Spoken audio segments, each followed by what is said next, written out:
Simcast, o seu podcast de emergência com medicina baseada em evidência e dicas práticas para aprimorar o seu atendimento no pronto-socorro.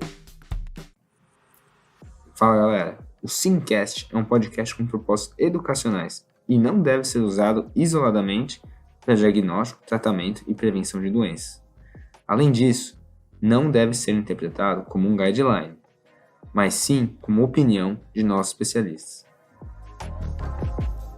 Salve, salve, proletário da saúde! Aqui quem tá falando é o Bruno, sou um dos professores da Sim e eu trouxe mais uma vez para a gente concluir aí a nossa trilogia da imunodeficiência do HIV, o nosso irmão Murilão.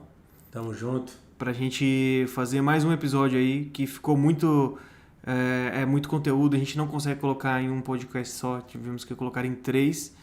E hoje a gente vai falar um pouquinho sobre o acometimento do sistema nervoso central. Boa, brigadão aí. Legal estar aqui de volta com vocês. No nosso primeiro tempo, então, a gente conversou ali de um aspecto mais gerais assim, do paciente HIV e focamos no HIV agudo. No segundo episódio, então, da nossa trilogia, chegamos ali abordando as oportunistas e nesse conceito das oportunistas, nós fizemos ali principalmente de trato gastrointestinal e de as oportunistas respiratórias. E agora a gente bate o martelo, finaliza de vez as nossas oportunistas, falando ali do acometimento do sistema nervoso, a tão quista ali, temida às vezes, neuroaids. Então vamos cair para dentro. Tamo junto, bora!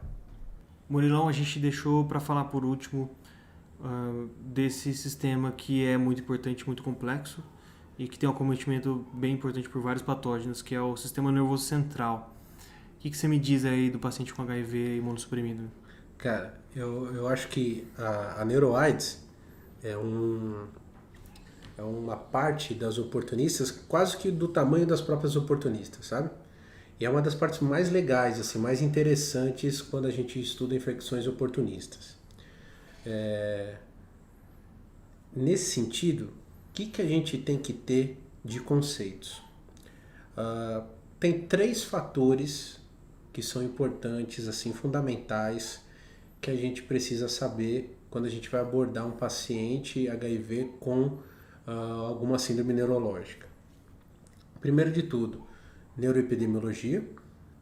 Segundo, o grau de imunossupressão desse paciente. E terceiro, as características clínicas que esse paciente vai manifestar. O que eu quero dizer com isso? Neuroepidemiologia.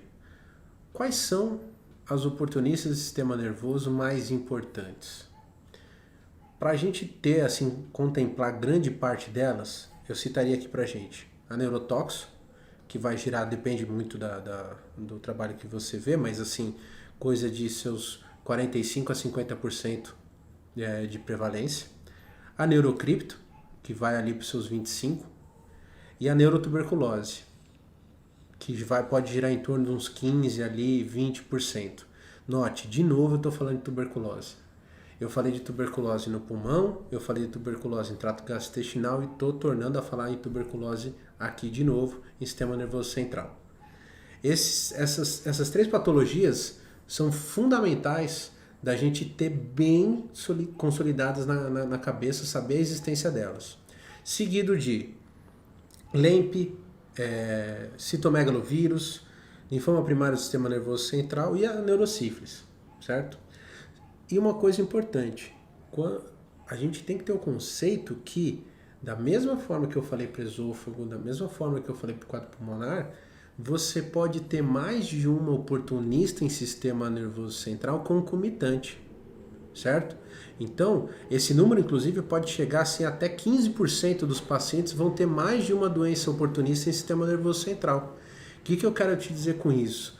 Fez o diagnóstico de neurotóxico, não acabou a investigação. Fez o diagnóstico de neurocripto, não acabou a investigação.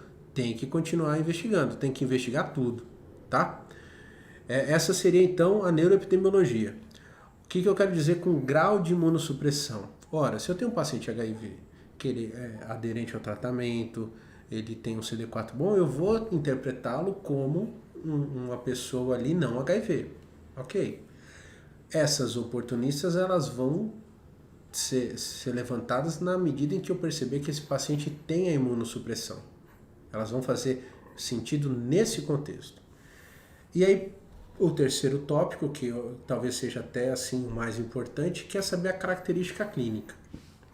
Nesse sentido, tem uma divisão que é muito importante da gente fazer, que ela ajuda muito na nossa interpretação, na nossa abordagem ali do paciente. A gente pode dividir, isso é uma coisa mais didática, né? Mas a gente pode dividir o paciente que chega com sintoma neurológico para a gente em dois polos, certo? Um polo de encefalite e um polo de meningite. Claro que as duas situações podem ser de difícil distinção e o paciente pode ter, como eu disse, mais de uma oportunista e ter as dois tipos de manifestação. Mas isso ajuda para a gente estabelecer um fluxo de raciocínio. Por quê? Se eu tenho um paciente mais ali para um polo da meningite, aquele paciente que tem mais aquele quadro de cefaleia, fotofobia, rigidez nucal, eu queria trazer dois diagnósticos principais nesse caso, que é a neurocripto e a neurotuberculose. Você tem que pensar nessas duas patologias. Se eu tenho mais um polo encefalítico, que pode ter ali alteração comportamental, sinal focal, a gente pode ter um outro fluxo de raciocínio. Essa encefalite, ela pode ser diferenciada em focal e difusa. Difusa, citomegalovírus, o próprio vírus HIV, varicela zoster. No polo da encefalite focal com lesão focal, eu posso fazer uma segunda diferenciação. Essa lesão é expansiva ou não expansiva? Se ela é não expansiva, eu vou trazer aqui lempo e citomegalo pra gente. Se essa lesão ela é uma encefalite focal com caráter expansivo, a lesão é expansiva, eu vou pensar em neurotóxico, neurotuberculose e linfoma primário do sistema nervoso central.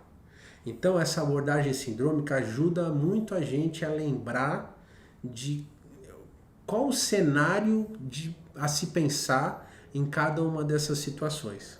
Então, se a gente tem esse fluxograma assim na cabeça, a gente consegue desenrolar, digamos assim, de forma mais fácil o nosso raciocínio.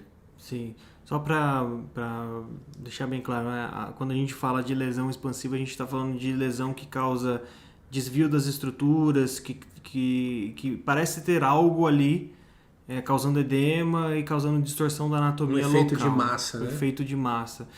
E para o pessoal que está ouvindo aí ficar tranquilo, a gente vai deixar disponível no nosso post, na nossa postagem do Instagram, o fluxograma aí com a divisão proposta aqui. Perfeito, perfeito. E falando em efeito de massa, a gente pode começar comentando da principal patologia nesse sentido, que é a neurotóxico. A neurotóxico a gente viu que ela é muito prevalente, certo? Pode chegar até 50% dos casos, tá? E eu gosto de pensar na neurotóxico, eu sempre faço alguns paralelos, assim, quando eu vou explicar, às vezes, por exemplo, para um interno, ou alguma coisa assim, alguém que está começando ali na medicina, eu gosto de ter um estereótipo que a gente já conhece bem e transportar aquela ideia para o paciente HIV. O que eu quero dizer com isso? A neurotóxica é como se fosse o AVC do paciente HIV. Por quê? Porque o sintoma, assim, um dos sintomas principais é a hemiparesia, certo? Então aquele paciente HIV, que ele faz um quadro de hemiparesia, associado ali a cefaleia, febre, e o que você vai pensar? Ah, tá tendo um AVC isquêmico? Não, cara, neurotóxico, tá? A sintomatologia é muito importante. Ela tem um caráter mais subagudo, uma coisa ali de 1, 2, 3 semanas de instalação do quadro. Diferente do AVC, né? Diferente do AVC, que é agudo. Eu digo assim, de ser o AVC do paciente HIV pela clínica, assim, pelo jeitão, pra gente gravar. Mas a diferença principal é isso que você comentou. Ela não é um evento súbito, né? Com aquele jeitão vascular de quadro súbito. E, rapaz, quando a gente pensa na tomografia do paciente com neurotóxico, o que a gente lembra? A famosa múltiplas lesões com realce anelar e edema perilesional. Não é o clássico que a gente tem? E esse clássico a gente tem que saber ele, com certeza. Sempre que a gente tiver uma lesão assim, a gente tem que saber, tem que lembrar de neurotóxico. Mas o que eu queria trazer pra gente? Esse perfil típico, essa tomotípica de uma lesão expansiva com realce anelar e edema perilesional, ela vai acontecer em 44% dos casos. Em 33%, essa lesão ela vai ter uma captação nodular. Em 16%, ela pode não ter captação nenhuma. Tem a lesão tem um efeito expansivo ali sem captação de contraste.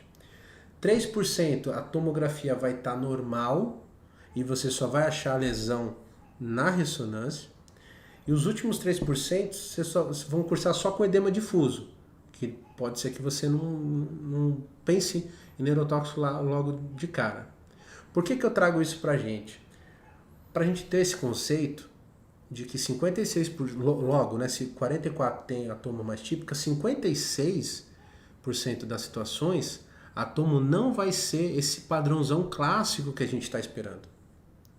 E novamente, o que eu quero que a gente solidifique aqui? Não exclua o diagnóstico porque a lesão não é típica, tá? Então eu acho que esse é o conceito fundamental que a gente vai ter. Maravilha. E essa relação da imagem típica, ela tem a ver com a evolução da doença? Então, assim, a doença mais evoluída, ela vai ter um caráter mais típico ou não tem nada a ver? Em relação ao tempo de instalação da doença, tudo isso não vai inferir no que você vai ver na tomografia. Digamos assim, peguei uma neurotóxico no início com poucos sintomas, logo a lesão vai ser menor. Isso não é um padrão. Às vezes a gente vê pacientes com lesões muito grandes que pela topografia da lesão o quadro é mais exuberante do que um paciente que tem uma lesão um pouco maior numa topografia que vai gerar menos sintomas. Tá? Então nesse sentido não tem muito essa correlação. Maravilha. E a gente já podia falar sobre o principal diagnóstico diferencial dessa lesão. Né? Justo. Principalmente trazendo esse conceito das imagens, o principal diagnóstico diferencial da neurotóxico pelo quadro sintomatológico e também pelas imagens é o linfoma primário do sistema nervoso central. Esse é um baita de um diagnóstico que você tem que ter na manga naquele seu paciente que num primeiro momento você está ali acreditando que seja neurotóxico. A neuroprevalência de neurotóxico é tão grande que você vai tratar para neurotóxico. Você não vai evoluir para uma biópsia, um procedimento invasivo intracraniano, porque você está suspeitando de linfoma primário. Num primeiro momento, você vai tratar neurotóxico. Qual que é aquele paciente em que você vai começar de maneira mais importante trazer o diagnóstico de linfoma primário? É aquele paciente que você trata neurotóxico e ele não melhora. Ali, em 10, 14 dias ali de tratamento, ele não melhora, pelo contrário, ele piora, ele começa a colecionar mais déficits. Então, o que você parte ali? O que você entende? Poxa, meu tratamento ele não está adiantando nada. Por que isso está acontecendo? Aí sim, esse paciente você vai começar a cogitar em técnicas mais invasivas para se chegar no diagnóstico de linfoma primário do sistema nervoso. Uhum.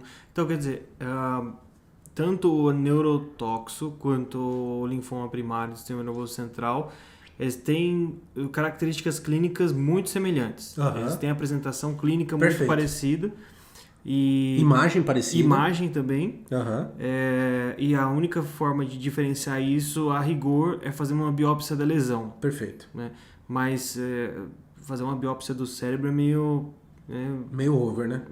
Talvez esteja passando um pouco. Então, a melhor estratégia é tratar e ver como fica. Exato, perfeito. Se não melhorar, aí sim parte para uma investigação mais profunda, né? Nesse sentido, você pode chegar, inclusive, nessa situação, a um diagnóstico definitivo de neurotóxico. Porque você pode fazer no histopatológico chegar ali em neurotóxico. A maior parte das vezes você vai fazer o diagnóstico presuntivo, que é o quadro clínico compatível, com a imagem radiológica típica ou muito próxima, e a melhora após 10, 14 dias de tratamento. Esse é o grande diagnóstico que a gente faz de neurotóxico, é esse, na verdade. Muitas vezes você não faz PCR no líquor, ele tem uma baixa sensibilidade ali, bate uns 50% mais ou menos. E nesse sentido, a gente sempre vai ficar com um quadro, o diagnóstico presuntivo. Olhei, o paciente imunossuprimido, parece neurotóxico, tem imagem de neurotóxico, eu tratei e melhorou. O que era isso? Neurotóxico. Só pode ser. Só pode Só ser. pode ser. Então, assim, só pra gente falar sobre as outras formas de encefalite aí. Então, a gente foi pro lado do fluxograma, encefalite. E aí, no lado do fluxograma encefalite, a gente falou sobre o diagnóstico diferencial mais comum, que causa sintomas de encefalite. Então, a gente está falando de alterações neurológicas ou alterações de exame físico focal, neurológico. O que mais que pode dar? Além de neurotóxico e linfoma primário. Bom, então nessa área nossa... deixa eu só comentar, tratamento da neurotóxico, acho que a gente não chegou a comentar como quem faz de fato. Clássico, sulfadiazina, pirimetamina e ácido folínico, ou o Bactrim.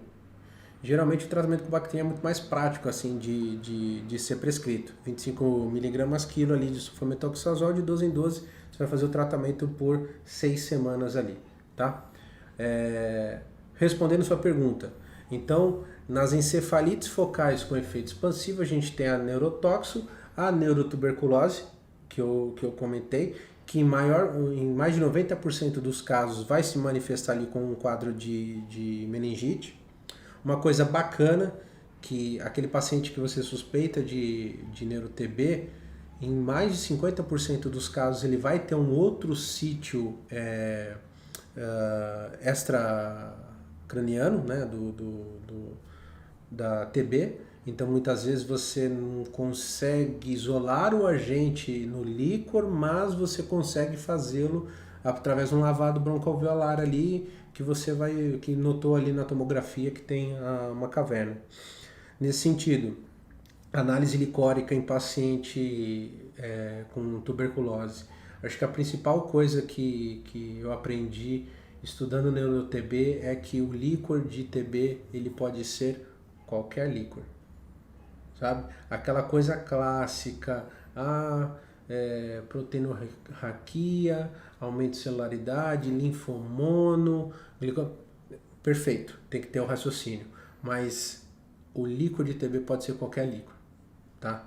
Nesse sentido, 64% dos pacientes vão ter os 3 parâmetros ali licóricos alterados, isso vai cair para 52% em pacientes com CD4 menor que 50, ou seja, metade só dos pacientes vão ter os 3 parâmetros alterados. Quando você fala os 3 parâmetros... eu estou falando de celularidade, de proteína e glicose. Uhum. Tá? 25% vão ter só 2 parâmetros alterados. 10% vai ter só um parâmetro alterado. Poxa, 10% é um puta número. Porque ele só vai ter uma alteração. E 4% vão ter o líquor completamente normal. E aí essa análise, esse diagnóstico vai vir pelo nosso trio parada dura ali. Pela cultura de micobactéria, pelo TRM e pela pesquisa de BK. Sendo que o TRM tem uma coisa bem importante assim que a se ponderar, para ele ter uma boa sensibilidade ali, especificidade, falando assim, né, de cada item assim da análise licórica ali, PEBAR ali a sua sensibilidade é entre 10 a 20%, a cultura vai girar em torno de 70%, o TRM ele pode chegar a de 30%, ele é mais elástico, assim, de 30% a 80% a sensibilidade. A especificidade é um teste molecular, então beira ali 98%, 99%, mas a sensibilidade ela é dependente de um fator muito importante na prática, que é o volume de líquor que você coleta. Então, geralmente quando você tem a suspeita, você reserva ali 8 ml de líquor só para fazer o TRM. Então no tubinho, no Falcon ali que você faz a coleta, geralmente a gente faz ali, completa com 8 ml ali e põe uma etiqueta ali que ele é reservado para fazer só o TRM, de tão importante que é o volume licórico para a sensibilidade ali do teste. Então, o diagnóstico de tuberculose, ele é super importante pela prevalência que tem, a importância da doença, a alta taxa de mortalidade e porque ele tem esses apontamentos que a gente deve fazer em relação à coleta do líquor. Certo. Ô Murilão, você falou que a meningite por neuro-TB, né, ela pode enganar, né, em questão de avaliação do líquor. Certo. O que seria um líquor que seria típico de uma neuro-TB? É aquele que eu comentei ali, que você vai ter aumento de celularidade, predomínio, geralmente linfomono ali, e você vai ter um aumento da proteinorraquia com o consumo de glicose. O que é legal desse perfil licórico? Tem uma outra doença importante, a neurocripto, que pode dar esse perfilzão. O líquor de neurocripto e o líquor de neuro-TB, o padrãozão deles é muito parecido. E você não vai conseguir fazer a distinção só pela análise licórica. Comentando, né, sobre a neurocripto, ela já vai estar, a neurocripto no caso, ela já vai estar num componente mais ali da meningite, certo? Ela vai se manifestar como um quadro de cefaleia subaguda, uma dor de cabeça excruciante. O paciente geralmente fala que é a pior dor de cabeça que ele teve.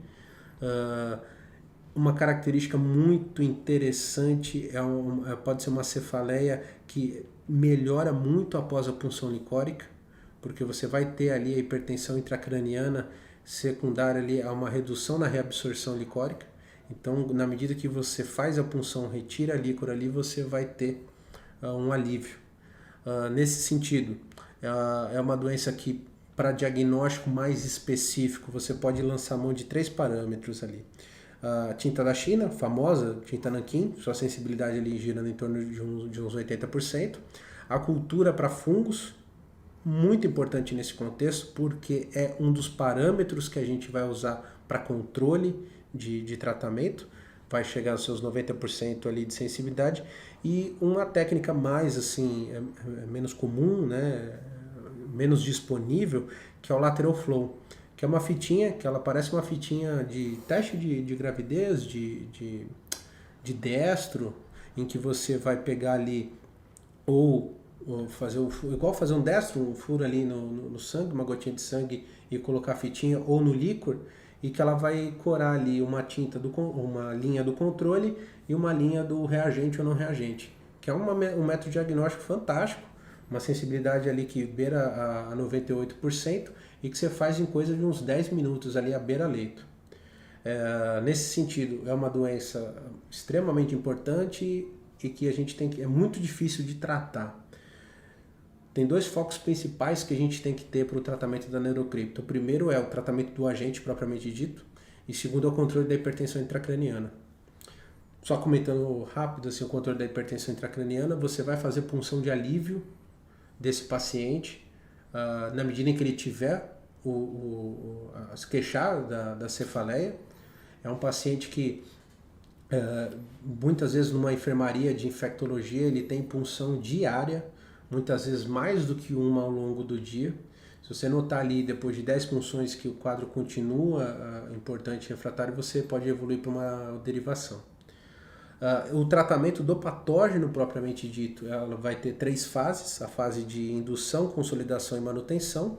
Na fase de indução você vai usar a anfotericina mais a flucitocina, que é uma droga pouco disponível, dos lugares assim que eu já vi, estamos falando de São Paulo, eu só vi no Emílio ter, e que você pode substituir pelo fluconazol. Esse tratamento, geralmente quando você lê em livro, eles vão falar assim 2 semanas de tratamento, mas o melhor conceito para a gente ter é quanto tempo dura a indução da neurocripto? Dura até o controle da doença. O que isso significa?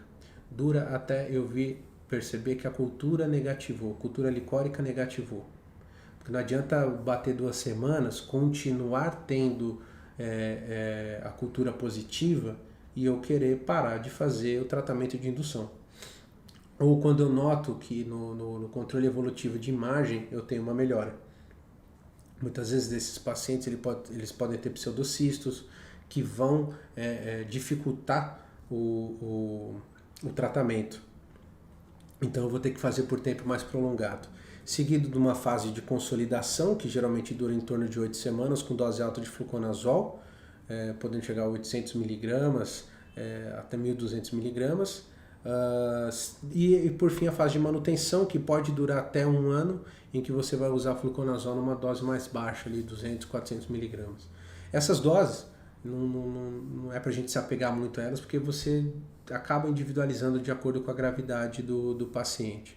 Então a Neurocripto, junto com esse tratamento, o controle da hipertensão intracraniana é fundamental. Muito interessante. Só lembrando que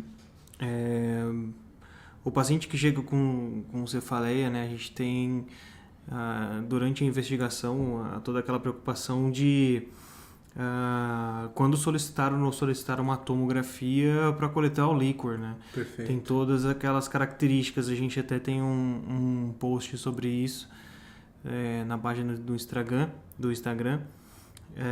que a gente utiliza o mnemônico CRIME, né? E desse mnemônico está incluso o imunossuprimido, então o I do CRIME é imunossupressão, justamente pelo fato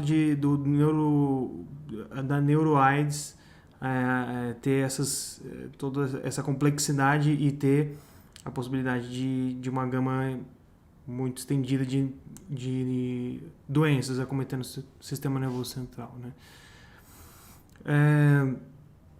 Mais alguma doença que é relevante para a gente no sistema nervoso central?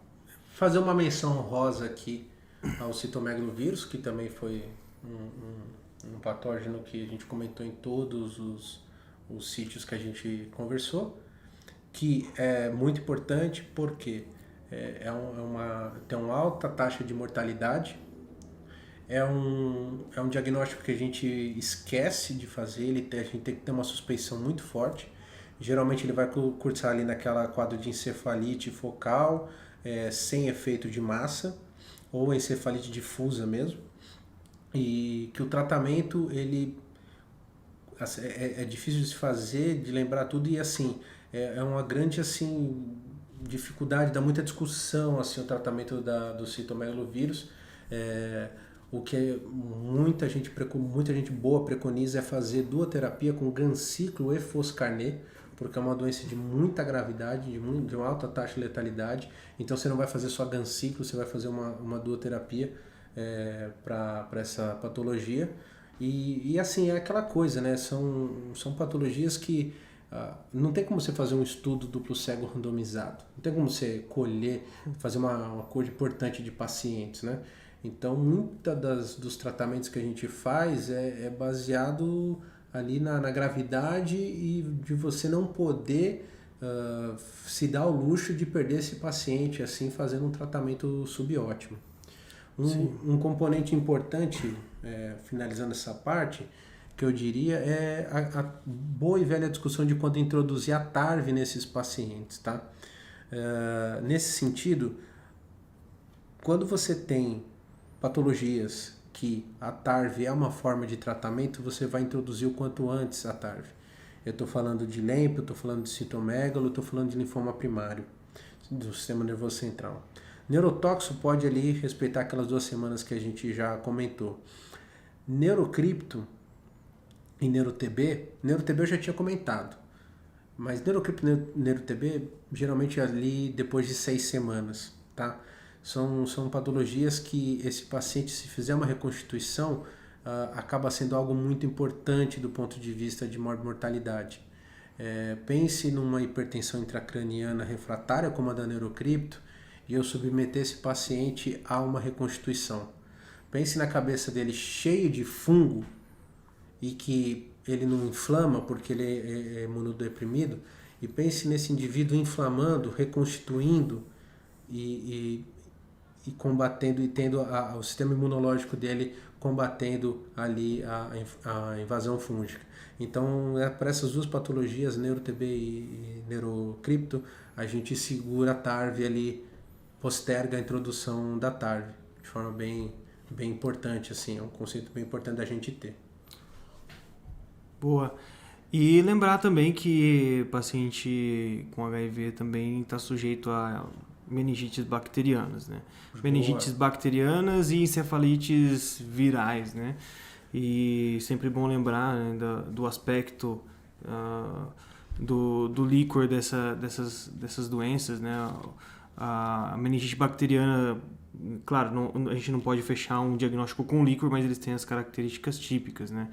Daquele líquor bacteriano que geralmente cursa com uma celularidade bem alta, predomínio de polimorfo, com uma alta proteína e glicose bem baixa, né?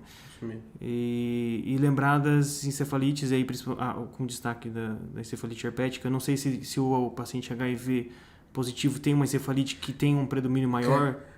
Puta pergunta essa sua. Olha só, isso é muito interessante.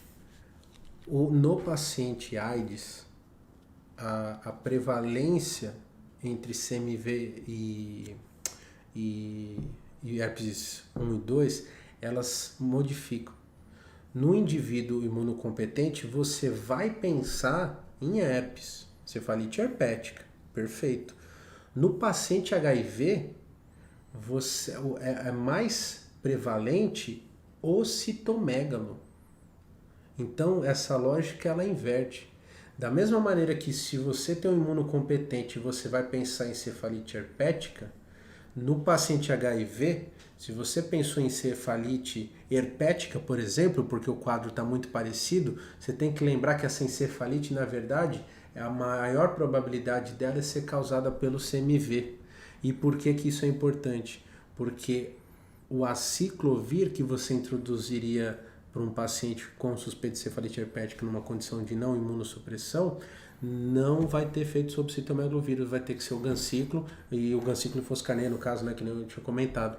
Então isso é muito importante, porque se é uma doença de alta mortalidade, que você tendo um tratamento rápido, você pensando no diagnóstico, introduzindo mais precocemente o tratamento, ele já tem uma alta mortalidade, quiçá se você ficar patinando com a ciclovir. Sim. É uma baita de uma pergunta essa sua. Maravilha. E outra dúvida real minha, assim, o ganciclovir, ele cobre herpes? O ganciclo tem ação para herpes, não é a droga de escolha, mas se você tiver com muito... É até engraçado porque assim, se você tiver com muito medo assim, de ser herpética nesse paciente HIV, que você não está tão acostumado com o CMV, ok, sabe? Vai ter espectro. Sim, ok. Murilão, faz pra gente aí então um resumo dessa parte da neuro. O creme de la creme ali. Vamos lá. Para ficar bem simplificado na nossa cabeça. O paciente HIV ali, ele tem mais ali sintomatologia de meningite. Ele vem mais para você com uma história de cefaleia. 2 diagnósticos são importantes nesse contexto: cripto e neurotuberculose. Lembrando que o padrão licórico dos dois são muito parecidos, do ponto de vista dos exames mais básicos. Então você vai ter que lançar a mão de tinta da China, cultura para fungo, e lateral flow se tiver disponível, para se investigar cripto. Para neuro-TB, você vai pedir pesquisa de BK, cultura para micobactéria e o TRM. Com toda a ressalva que eu falei do TRM, de ter um volume licórico importante. Perfeito. Neurocripto, tratamento difícil, tratamento com anfo, com flucitocina, com anfofluconazol, tratamento estendido, vai para mais de ano de tratamento. Joia. Quando você está falando agora no polo ali mais da encefalite, a principal situação, a encefalite focal, aquela encefalite com efeito expansivo. Então, pedi ao meu paciente HIV, ele veio com uma hemiparesia, tomografei, ele tem uma maçaroca na cabeça. Isso é neurotóxico até que se prove o contrário. Você vai conduzir e tratar o caso como neurotóxico. Ponto. Não melhorou? Diagnóstico diferencial importante. Linfoma primário do sistema nervoso central. Nessa situação, eu posso pensar em evoluir a investigação para biópsia. Até eu não fazer o tratamento, segura, não faz nenhum tratamento invasivo. Neurotóxico é muito prevalente e, portanto, a gente vai tratar e assumir que é neurotóxico até que se prove o contrário. Pensando mais ali no polo da encefalite difusa, citomegalovírus. É uma baita mortalidade e você precisa ficar atento a esse diagnóstico. Então, se você tiver esse resuminho assim na sua cabeça, aquele monte de sensibilidade, de teste, isso aqui não precisa decorar. A gente fala aqui para trocar uma ideia, para a gente saber como que é importante. Mas assim, esses poucos segundos aqui que eu estou falando, se você souber eles, assim, tiver eles medulares assim na mente, cara, você vai salvar umas boas vidas aí por aí, viu? Maravilha. Valeu, Murilão.